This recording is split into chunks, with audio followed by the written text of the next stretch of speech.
Good morning.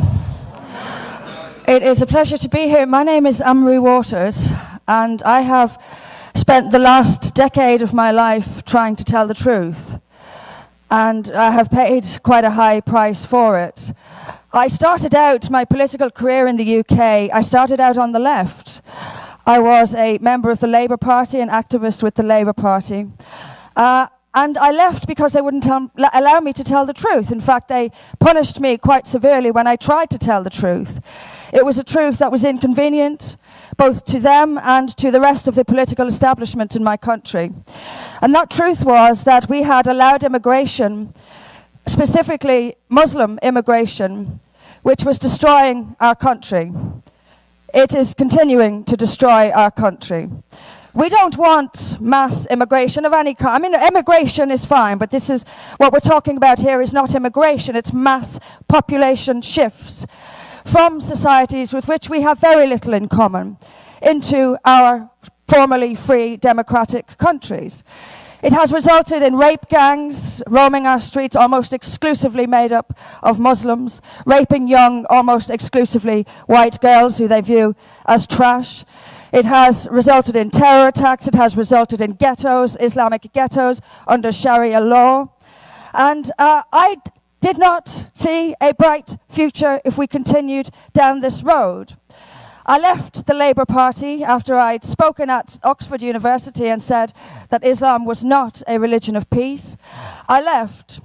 I then joined the UK Independence Party, which some of you may be familiar with. They tried also to silence me on Islam. I tried for a long time to begging them to allow me to talk about this issue. They wouldn't. So I was deselected from a parliamentary seat. I ran for parliament. The leader of the party deselected me for my views on Islam. And I decided that I would challenge him for the leadership on that basis. I did so. I came second. I had been subjected to a smear campaign in the national media by that party. So I left. And I thought, I am not going through this again. I am not going to beg to be able to tell the truth about this massive threat to the country I love. So I started my own party, For Britain.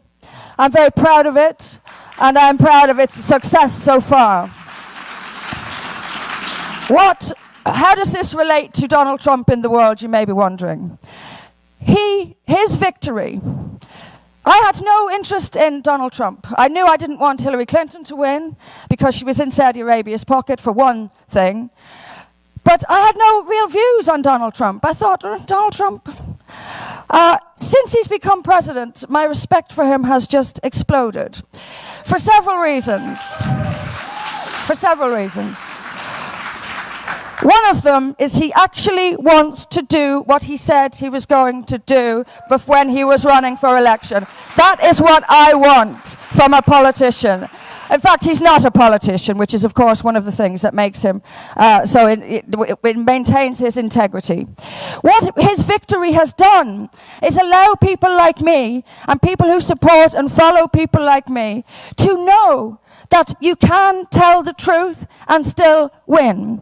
You can have the media, the corrupt, lying media, totally against you and still win. It gave us in Europe, those of us who love our country, those of us who want to maintain and keep our nation state, our culture, our democracy, and who must oppose and stand up to a corrupt media the way he did. He told us in Europe and in Britain that if you do this, you can still win. That is golden to me, and I thank him for it.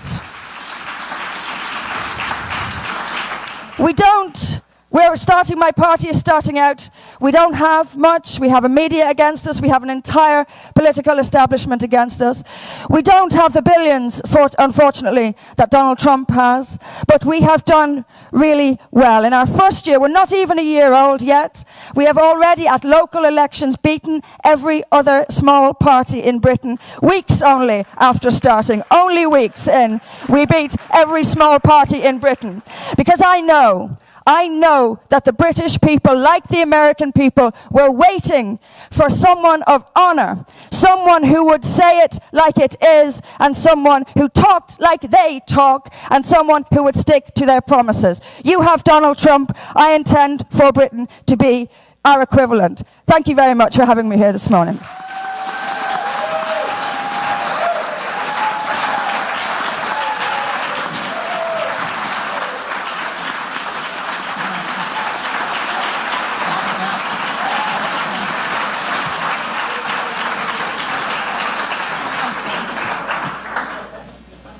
It's probably the question I'm asked most, is why is this happening? Why?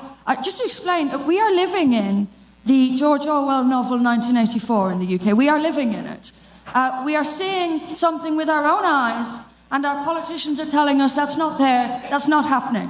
If you do see it, you're a racist, you're a bigot. The truth is what we say the truth is, and not what you see with your own eyes. That's what we're living in.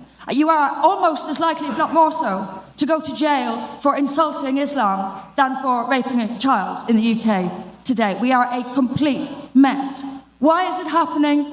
Largely fear. I think the country is afraid. Britain is a frightened country at this time. I think a lot of our politicians are afraid. They're afraid of a backlash. They're afraid, for example, we have tens of thousands of cases of female genital mutilation in the UK, carried out mostly by Somali Muslims. We have clinics in London set up to deal with the medical aftermath of this, and yet it's a crime that carries a 14-year sentence, and yet no one has ever been successfully prosecuted for it. Despite the fact we have hospital units treating it, no one has ever been prosecuted for it, or successfully at least. I can tell you why. Because there will be riots in the streets if we did. You saw in France recently, you know that the burqa, the niqab is banned in France. A woman was arrested for it, and 5 nights of rioting followed. This is what they know is going to happen. We have Sharia law, we have Sharia courts in the UK, which are acting completely unlawfully. And nothing is done. Absolutely nothing is done, because once again, we know that there will be trouble, there will be violence, there will be a violent response. And the police and the state don't want to deal with it. And the perfect example of how frightened Britain is, and quite how dark it has become in my country, was when Asia Bibi, a Christian woman sentenced to death in Pakistan for insulting Islam, the United Kingdom said we would not offer her asylum because of fears of community tensions. Now you know exactly what that means. That means that Britain means 2 things. It means that Britain is not safe for a Christian woman who is a genuine refugee. I mean, we can welcome every ISIS fighter and every jihadi on the planet into Britain, but we can't bring an actual refugee. And it also tells us that we have essentially capitulated. We have now our state, the British state, is being told what to do by imams. It is, and that is the actual reality of it. That's one reason. Another reason is careerism. Our politicians are careerists. They're not in it for principle, most of them. They're not in it for the country. Most of them come up through the party system. It's a career to them, a nice, well-paid, high-status career. And none of them will rock the boat. None of them are going to be the first to stand up and say it. And if they did, our media would utterly destroy them. There are there are ideological reasons as well. People on the left who genuinely despise Western democracy, who genuinely want to see the end of the Great Britain that we know, and see a Muslim mass immigration, particularly Muslim immigration, as an ally in bringing down the traditional Britain that we know. So there's no one answer to this. How do we overcome it? Perseverance and truth, because it is changing. And I often think, and I think this is the case, and I hope it continues, the more that our state, the more the media digs its heels in, the more it lies, the more it pretends, the more the British people are waking up. And that is the future.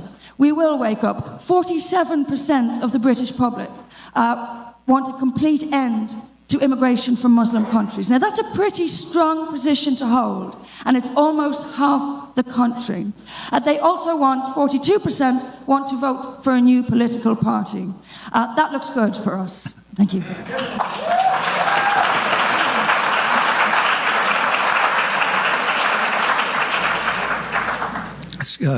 Question for the panel.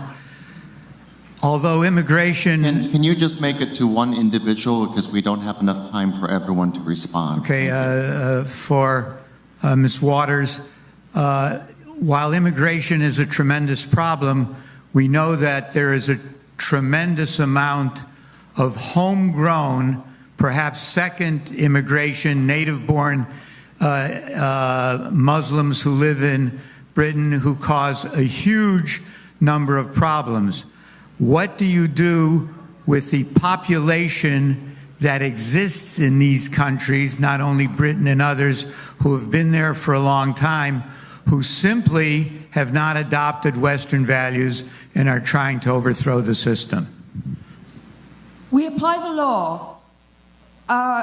First of all, we have to take a lesson from the fact, because you're absolutely right, you have second, third generation who are still despise us. So learn lessons from that. Secondly, apply the law. We live in a free country. We live in a country, apparently, of the rule of law. But we're not, of course, utilising the rule of law. If people incite violence, for example, using the religious scripture, we jail them for it. You send a message by doing that. It's a criminal offence to incite violence. Use the law. If people commit female genital mutilation, you jail them for it. If you close down the Sharia courts, you ban the face coverings of which nobody else is allowed to wear, you stop this supremacy. Islamic supremacy is happening in the UK. We have halal food everywhere. In schools, hospitals, everyone has to eat halal, whether they like it or not. Stop this appeasement. Send a message, and when people break the law, jail them for it. It is as simple as that. We must treat everyone the same way.